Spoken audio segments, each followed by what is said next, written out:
Hello YouTube, Liverpool fan in Japan here, the Miyazaki man Sai, and the question I'm going to answer today is this going to be the most fantastic, fun-filled transfer window we've ever seen for Liverpool? It might very well be, because we have a new sporting director, a new CEO of football for FSG, a new manager coming in.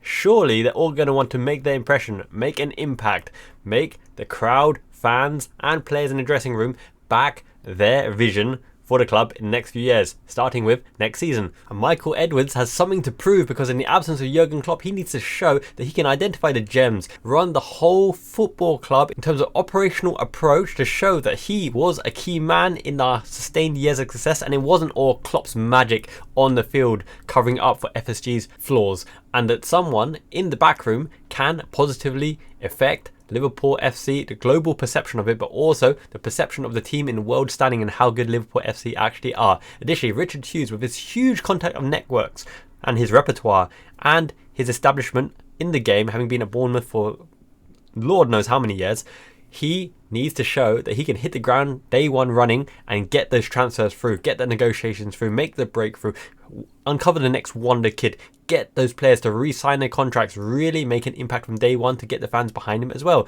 Additionally, FSG will need to appoint a new manager, and a new manager will need to impress, and he will need the quality player coming in to suit his tactical formation and his setup. He will need to get the players buying into philosophy and his tactical acumen and his training setup as well. So all these people have something to prove. Michael Edwards, in the absence of Klopp, needs to show that he's still got it and he was important with or without Klopp. Richard Hughes is coming in to show he really deserves, at his young age, to be the director of football at a club of the level of Liverpool, and the new manager will show that he's got it. He is our next legend in the making.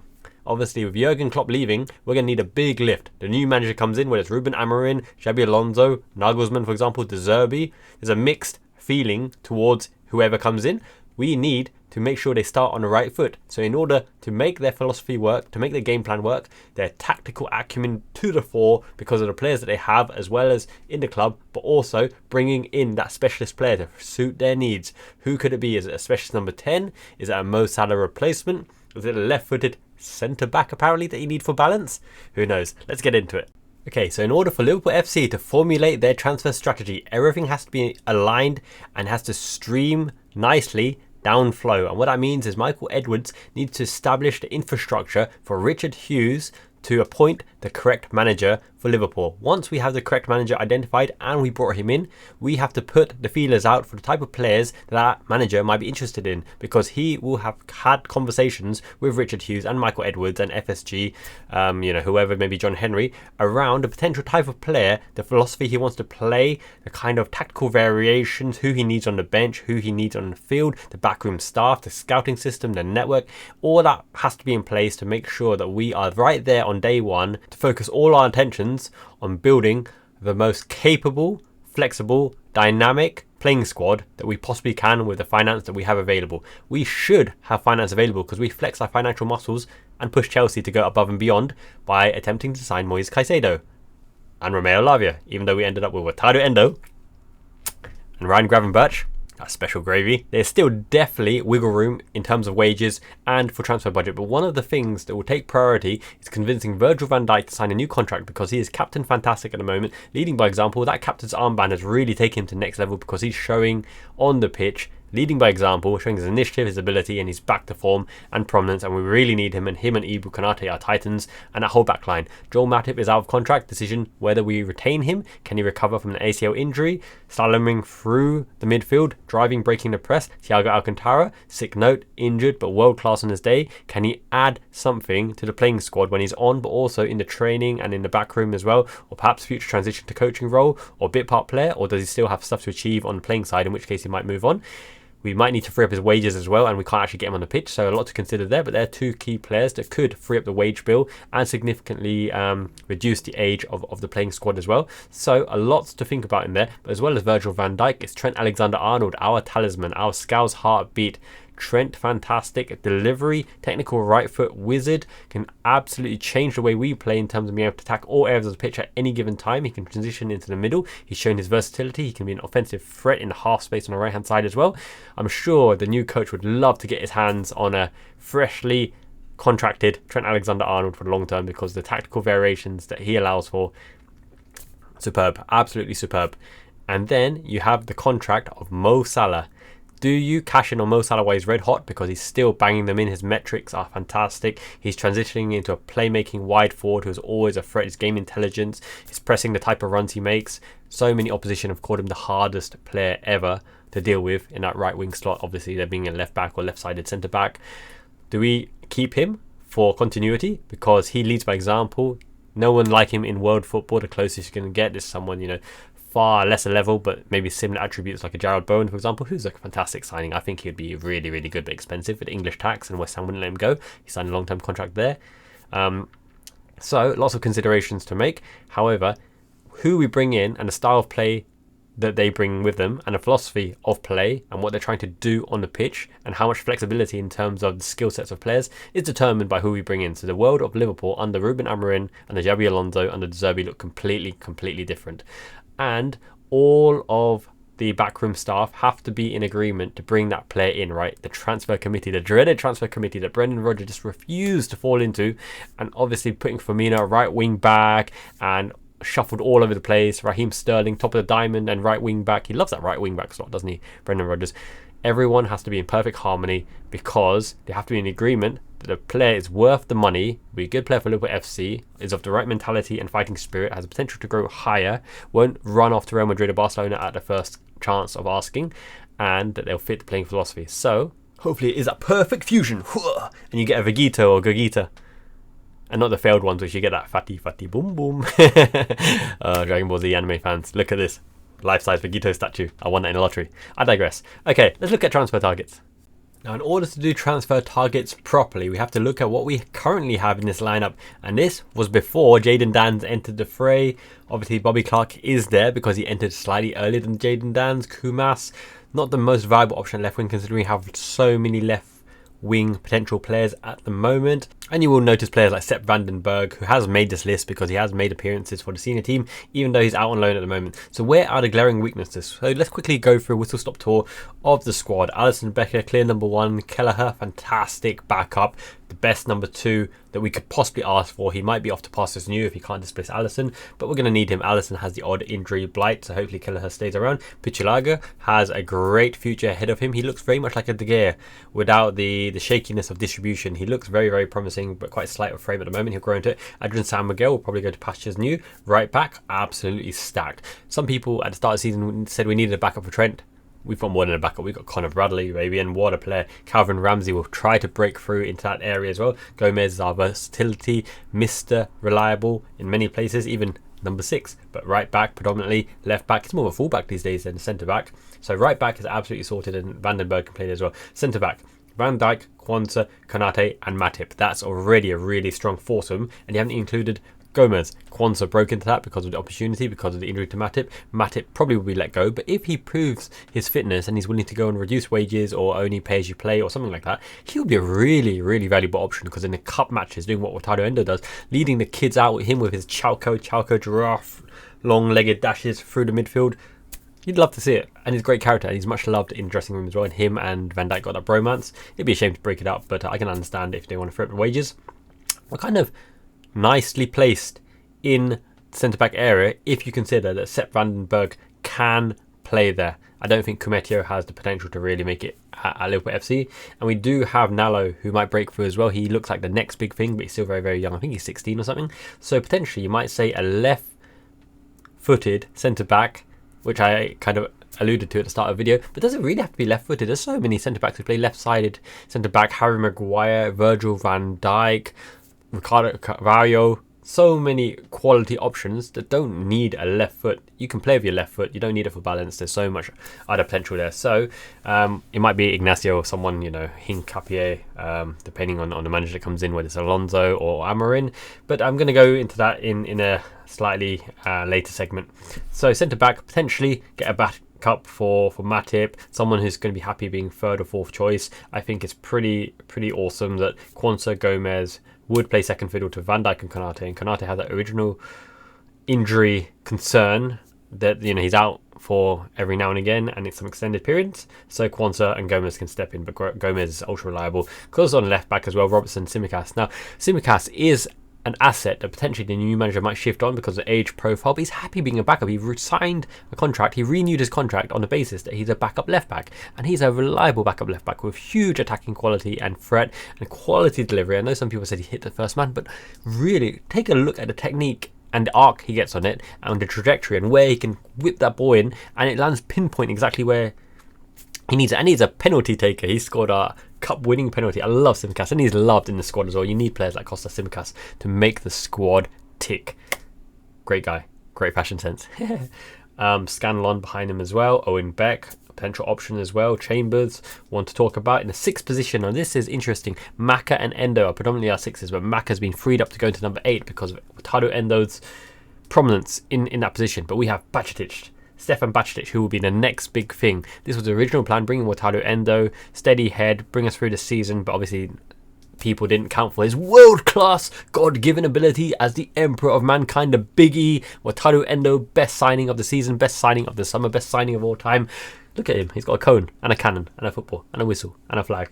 It's all the same thing. Anyway, yeah, we probably do need a 6, just because we don't know how long it'll take for Bajcetic to really take over that role and show what he's about. And Endo's a young 30 as well, so we probably need a rotational 6 that can come in and add some quality. Now, is that Thiago Alcantara? Because he is absolute quality when he gets on the pitch, but he's not there enough. And on the high wages, it's probably not. And Maka can play emergency 6, so you're probably looking at a younger 6, right?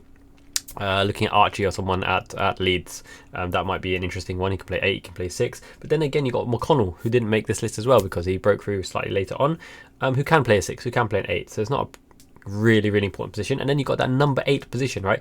Gravenberch, Jones, Thiago, Endo, Maka, Bajcetic, Szoboszlai, Clark, all can play there. McConnell can play there. Clark's existence as the kind of 6th or 7th choice is fantastic because he can really come in and do a job. Gravenberch, sky high potential, really can do a job there. Jones, fantastic there, but he's got those injury niggles, right? Harvey Elliott is a right-sided 8 who can transition into right wing position. I don't think we need an 8. I think we're fully stacked in 8 position. Even Gomez can go emergency 6. Carvalho at a stretch can go there. Gakpo at a stretch, not really his position as well, but I don't think we need an 8. Okay, so here's a position that I think we do need. We really do need, depending on the manager that comes in. And if it's Xabi Alonso, I want Florian Wirtz straight away. Number 10. We do not have in this whole squad what I would call your majestic number 10. Alexis McAllister can play in that role, but he's better roaming around that kind of trequartista, finding the spaces and the pockets and maybe transitioning from a wide 8 into that pocket. We don't have a central number 10, the Rui Costa, the Pablo Aimar, the Zico, the Zito, all those kind of players, right, who just sticks right in that 10 slot and makes things happen. A Juan Roman Riquelme, I love that player. Even a Kaká, an attacking midfielder who is a number 8, but a playmaker and attacking midfielder, someone of that variant who can sit there and absolutely be the guy you look to unlock the door, to score the odd occasional goal, to do a bit of magic in that position. We only have Fabio Carvalho, who really is an outright number 10. He's not really of that quality to say, I need to change my formation for you, my man, like Florian Wirtz is. Florian Wirtz can drop deep to get the ball. Someone like Odegaard can drop deep to get the ball, can go forward, can break the lines, can be the shadow striker, can go out wide. Anywhere they are on the pitch, you just want them to have the ball because they'll make things happen. We do not have that number 10, but think of the days of James Rodriguez and Ozil, right? But I want someone of a little bit more ilk. Now, Eberechi Eze at Crystal Palace does fit the bill. He is a wild card, very exciting, could have a really high ceiling. He's had some injuries this season, but he looks really nice. But apart from that, Jamal Musiala, right? World-class talent at his young age. A system needs to be built for him as well, but he'd really thrive, and he could be the main man. Florian Wirtz or Musiala. Dominic Szoboszlai, attacking midfielder prototype variant of a Kaká running past the lines with a long shot, but he hasn't got that finesse on the ball and cradling the ball and ability to release the ball instantly. He needs a bit more time and a bit more work to work towards something, as opposed to Endo McAllister, who can get it and move it, right? So he's not of that same ilk, but he can play in that position as well.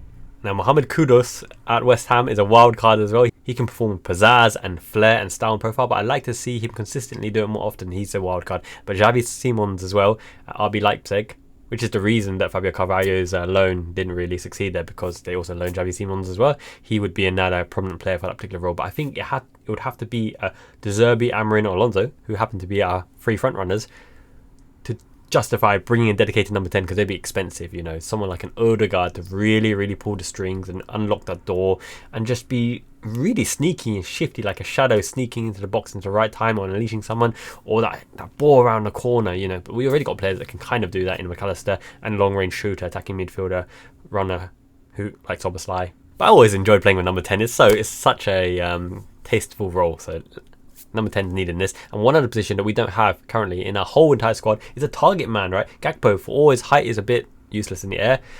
He's just a tall player, really. Nunes is physically very dominant, an athlete, extreme athlete, but he's not dominant in the air, right? But I don't want to go back to days of an Andy Carroll on Benteke, who never really was that player anyway, but a target man who you hit to lay off to someone, a Heskey, right? But a mobile target man. But sometimes you need a plan B because he's big, he's red, his feet stick out in the bed, Peter Crouch, crouchy crouch, crouchy crouch. Sometimes he's unplayable. And imagine delivery, right? Robertson, Tsimikas, Trent Alexander-Arnold, Dominic Szoboszlai, McAllister, Salah, everyone feeding in to a giant Peter Crouch on a back post who just nods it in, even with a really crap header, but just the height, you can't deal with him in the air, or he knocks down for someone to run in late to smash it in. Sometimes you need a plan B. We don't have a target man, but let's not change our style. But maybe a backup striker might be fun. A central striker. So you've got Jota the slotter, who's more of a poacher, a fouler, a finisher, but he can play make it in and around the outside area as well. Gakpo needs to convince as well, but we're going to support him because he's our player and he's still got high potential, and he scored 2 in that route of Man United with quality finishes as well. Darwin Núñez, obviously number 1 striker, fantastic. Left wing, we're absolutely overloaded. Lucho Diaz, Jota, Gakpo, Núñez, all love to play out there. Even Jones can do a shift out there as well. Jota just needs to stay fit. Lucho Diaz is reaching an age group now where you have to really consider, is he going to be your key player for the next 2-3 years that you build around to make things happen? Because he's got to get more vision, he's got to get his head up. He's a supreme dribbler, but he really should be getting more assists considering the positions he takes and the runs that Núñez is making. For example, Mo Salah, that's the big decision on the right wing, and we don't have the backup for Mo Salah. So there are 3 positions that I think really, number 10, potentially a backup centre-back, potentially a backup centre-forward, more importantly, the success to Mo Salah. Now, if you think Harvey Elliott can grow into that role, then you bring a lot of show of faith into him, and he has to work into a system to really make it effective, and maybe someone overlaps, so he operates predominantly in the right side half space. Jared Bowen is a natural replacement for Mo Salah, cuts inside on the left foot. He's a forward, he can play all across the front line. His finishing is delicious. He can finish with his right foot as well. He's a hard-working player. He presses like a beast. He's English homegrown, counts towards like Quota as well. But he'd be expensive. Then you're looking at other Mercurial talents like Pedro Neto, Kaoru Mitoma, right? All these kind of players. Johan Bakayoko, absolute flair player. He is basically like Jeremy Doku, but Belgium international playing in the Dutch league. He'll be a very interesting one, a project player. And then you got the much loved Michael Olise, who's heavily linked to Manchester United and Man City, I think. Premier League proven, quality, always has an impact, very mature and well spoken. He doesn't mince his words, he just says the bare minimum. A lot of these players could potentially be the right wing player, but you'd have to kind of adjust the way you play depending on the player you come in, because someone very direct like Neto is very effective. Someone even more direct in Kaoru Mitoma with maybe slightly less tricks but more effectiveness in the straight line dribble, knowing when to shift the pace, whereas Neto is more jinky and more dribbly. Depending on the kind of player you bring in, ultimately dictates the formation and the setup and what you're trying to do, getting these players into game-winning scenarios. If we bring in that number 10, then the whole world is open, because the number 10 is the most complicated role apart from number 6. They are the 2 spots that really take a lot of transition to get them into effective places. But on that basis, left wing's covered, kind of striker, poacher, options covered except for target man. Right winger, we need a backup for Salah or full replacement for Salah if he does leave. We don't really play wide midfielders, to be honest. They tuck in, they keep it tight. Number 8s can roam out wide. You can invert the fullback in there as well. We have options in those fullback areas, so it's not the most pressing important decision. And if we did have to sell players to fund the rebuild, which I really sincerely hope we don't, then it's probably Luis Diaz, Tsimikas, Gakpo, Salah would be your first looks. Although I think Gakpo will stay for a few seasons and hopefully reach his height, because he seems okay in being the backup to Núñez, knowing that he's first choice attacker coming off the bench. And Thiago Alcantara obviously leaving end of contract, Matip leaving as well. You'd hope that Van Dijk renews, Trent would renew, and possibly Salah renewing if you want the continuity as well. And continuity is very important. It's more than just a player and the playing style and attributes. You know the runs he's going to make. It's about building that chemistry, that working triangle that Klopp alluded to many times. You need to know your colleague, what they're naturally going to do in specific scenarios, so you can make your decisions and movements and base your thought process on understanding what that player is naturally going to do, because you see them in training day in, day out, and you've played with them in the biggest matches as well, right? That kind of thing is very important. And we're going to need a continuity, because a new manager coming in needs those established partnerships and relationships and formulas to work on, and introduce his own flair and philosophy and attacking patterns and training methods to complement that, to build on top of that, to add a new layer of understanding and decision making and style and pizzazz on top of that. So very, very exciting, right? So if I'm going to give you my transfer predictions for this summer, this big rebuild, apparently it's not really a rebuild because our squad is fantastic, as I've just demonstrated, but I think there's going to be one key player for each manager coming in. Now, if Xabi Alonso comes in, hopefully it's Florian Wirtz. How often do managers come in and really bring a player from their old club over? Only Jose Mourinho, with their open checkbook of Chelsea, managed to go to Porto and snatch, all the greatest players. Paulo Ferreira, Maniche eventually, all the players they really wanted, to Ricardo Carvalho from the Portuguese league. Benitez got Momo Sissoko, when the choices were David Albelda, Ruben Baraja, Vicente, Aymar, Ayala. Even Mister would have been an interesting one, running around like Dirk Kuyt, except from Dirk Kuyt's better. Managers don't always go back to him out of respect for the old club, but also has to be a player that fits the new playing system. So of Leverkusen, you're looking at Hincapié, Frimpong, and Florian Wirtz being the outstanding candidates, I would probably think, for the Liverpool team. But Frimpong would be a right wing back, a right back, who doesn't really, I would think, overtake Trent and Conor Bradley on a consistent basis, even though he's outstanding, because Trent and Conor Bradley are amazing, with Gomez at right back as backup and Calvin Ramsey in the wings as well. So it doesn't really make sense. But as I said, at number 10, Florian Wirtz just makes so much sense to me. Alex Grimaldo got left back quality for days already. So Hincapié could come in as a backup centre-back. He isn't always first choice for Leverkusen anyway. He had one bad injury, so he might be an interesting one that Leverkusen might let go, knowing that they could probably replace him with another centre-back. But that says a lot as well, right? At his age profile, he wouldn't expect first choice, but he'd be given time to adjust. So Piero Hincapié, maybe. But Florian Wirtz is the one for Alonso. De Zerbi coming in as well. I think it's Kaoru Mitoma. I think you swapped Lucho Diaz for Kaoru Mitoma. I know it's an easy cop-out because of the fact he's at Brighton, but Kaoru Mitoma, Endo, you know what Mitoma can do. Premier League proven as well. Lucho Diaz might be attracted. But who could pay for Lucho Diaz, right? Barcelona want him, but Barcelona are totally skint, and they might need, more manoeuvres and more tools to generate more income. Oh my goodness, what is that? Xavi Hernandez leaving there is a complete clown show over Barcelona, and well deserved as well, because payback, oh boy, and Real Madrid as well, they're fully stacked with quality as well. So Lucho Diaz probably could only go to somewhere like Bayern Munich, but they don't pay high wages either, and you're looking at PSG, who could pay for anyone really. So probably Lucho Diaz stays, which means that Kaoru Mitoma is a less attractive option, because do you need another left winger considering you have so many players that can play there already? Maybe a centre forward might be on De Zerbi's radar, because he may not completely trust Cody Gakpo. He may want Darwin Núñez as number one, and then someone who can rotate, offering a similar kind of pacey in and behind threat, another wild card. That would be my suggestion there. But apart from the first team player that would come straight in, I think you're going to look at high potential youths like Archie Gray at Leeds, Bakayoko, right winger, possibly a talented centre-back as well, but Jero Quanta is very young, Conor Bradley is very young, so many youngsters coming through as well. Ben Doak is very young, Bobby Clark, McConnell, Bajcetic, they're all so young, so we already have that huge core of youthful Generation 3 players coming through. Jaden Danns as well, how can you forget? So, apart from that, it's going to be backup centre-back, backup right winger, full replacement for Mohamed Salah. So it could be that someone like De Zerbi goes for a Jared Bowen or Mitoma, a winger, come forward, who can really operate across the line. Kudos, Jared Bowen, Mitoma, might be for De Zerbi.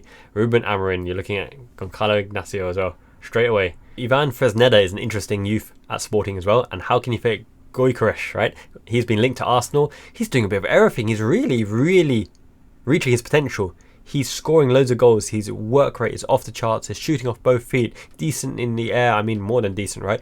He's a well-rounded striker. Could be a viable alternative to a Darwin Núñez, who might shift to the left wing and, rotate them in amongst themselves, even though Darwin Núñez is top-notch. I love my man Darwin Núñez. He might be a striker that comes in as well. And as I mentioned, backup number 6 could be an option coming in as well. Someone like Alan Varela. But once again, ultimately, I think Liverpool squad is so supremely good at the moment, and the personality has got to fit. They've got to fit the manager's playing style and offer something new and fresh. But obviously the manager will want a player coming in because it'll be his boy and his impact that that kind of reflects good light on the manager's judgment and Michael Edwards giving Richard Hughes the authority to go and pursue that deal, etc. But it'll be very, very interesting for days, right? So overall, it's going to be a very, very exciting transfer window because there's so many points to prove for Richard Hughes, Michael Edwards, and new manager, and FSG as well. And we got that kitty we know from Moise Caicedo. So back Liverpool, Miyazaki Man, Ichiban. If you like this video, smash a like right now. Really, really helps the videos get seen. Without the likes, the video just gets buried by the algorithm. Comments as well really, really help. And I personally see them myself and looking forward to interacting with you guys. Thank you once again, Janet.